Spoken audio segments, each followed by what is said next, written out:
Women's channel ازمودہ وظیفہ میں خوش آمدید کہتے ہیں۔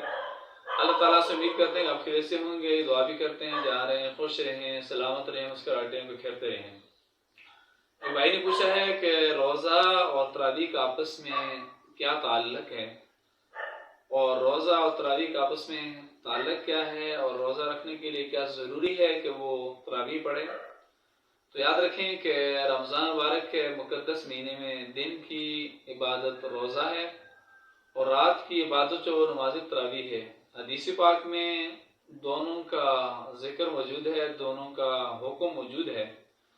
چنانچہ ارشاد باری تعالیٰ ہے کہ اللہ تعالیٰ نے اس ماہ مبارک کے روزے کو فرض کیا ہے، رات کے قیام کو نفلی عبادت قرار دیا ہے، اس لیے دونوں عبادتیں کرنا ضروری ہیں۔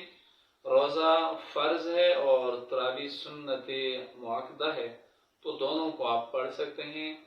اور یہ بھی نہیں ضروری کہ آپ اگر یہ بہت سے اب آپ یہ کہتے ہیں کہ جب ہم تراویح نہیں پڑھیں گے تو روزہ نہیں ہوگا۔ روزے کی اپنی فضیلت فرض ہے، تراویح سنت ہے۔ اگر تراویح کے بغیر روزہ رکھا جائے گا تو وہ ثواب جو تراویح کا ہے وہ آپ کو وہ ثواب جو ہے نا وہ اس کو نہیں پائیں گے آپ۔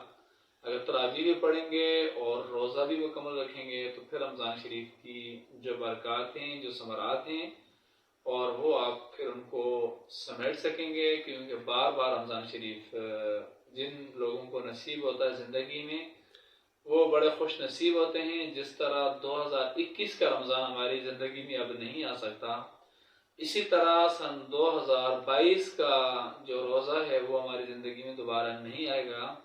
تو اس دفعہ جن روزوں سے ہم گزر رہے ہیں سن 2022 کے روزے ہیں، اور ان روزوں کو غنیمت سمجھتے ہوئے اپنی زندگی کے آخری رمضان سمجھتے ہوئے گزاریں، تو انشاءاللہ تعالیٰ بڑی برکتیں نصیب ہوں گی۔